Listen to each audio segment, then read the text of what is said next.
एक 16 साल का संपन्न परिवार का लड़का अपनी पढ़ाई के लिए 1912 में अमेरिका जाता है। जैसे ही वह जहाज से अमेरिका की धरती पर कदम रखता है, उससे पूछताछ होती है और उनके सामान की भी तलाशी ली जाती है, जबकि दूसरे यात्रियों के साथ ऐसा व्यवहार नहीं किया जाता।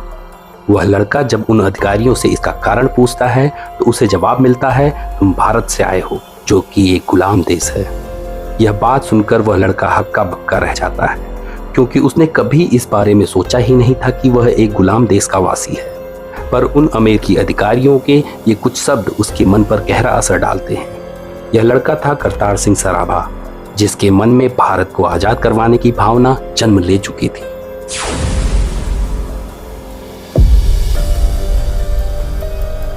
उन्नीस 1913 में जब सोहन सिंह भाखना के नेतृत्व में गदर मूवमेंट शुरू किया जाता है, जो कि एक इंटरनेशनल पॉलिटिकल मूवमेंट था, भाई करतार सिंह इसमें बढ़ चढ़कर हिस्सा लेते हैं।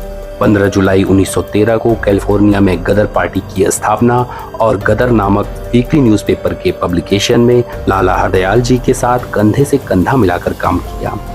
इन सब का एकमात्र उद्देश्य था भारत की धरती से ब्रिटिश रूल को उखाड़ फेंकना।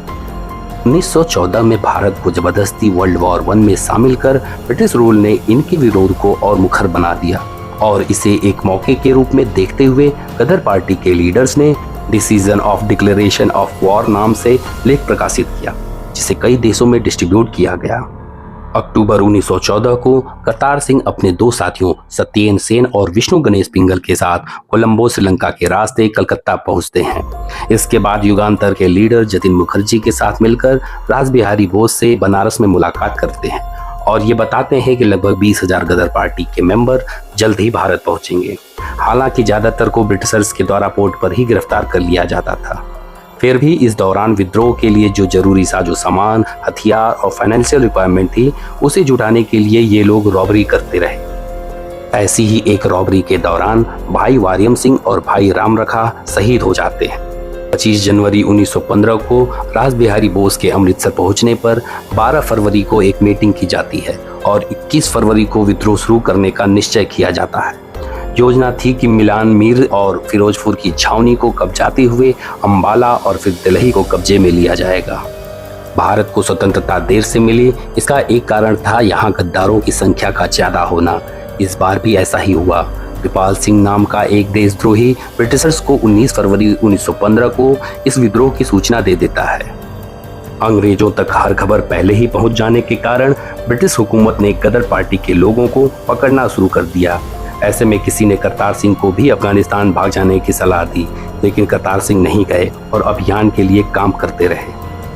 2 मार्च 1915 को रिसलदार सिंह, करतार सिंह, हरनाम सिंह और जगत सिंह को लायलापुर डिस्ट्रिक्ट, जिसे अब फैजलाबाद के नाम से जाना जाता है, से गिरफ्तार कर लिया जाता है।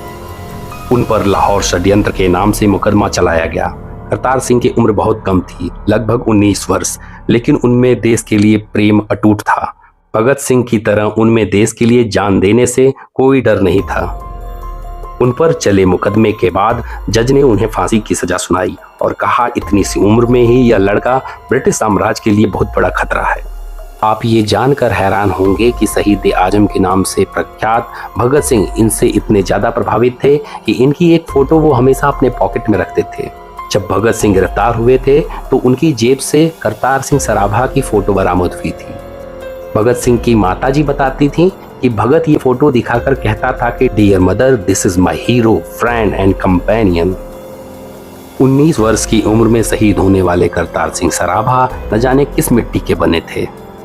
कोर्ट केस में आखिरी सुनवाई के दौरान उन्होंने कहा, मैं चाहता हूं मुझे फांसी की सजा मिले ताकि मैं फिर से भारत में जन्म लूं और जब तक देश आजाद नहीं हो जाता तब तक मैं भारत में जन्म लेता रहूं। तो ऐसे थे हमारे देशभक्त क्रांतिकारी और हमें इनसे सचमुच प्रेरणा लेनी चाहिए। धन्यवाद। जय हिंद।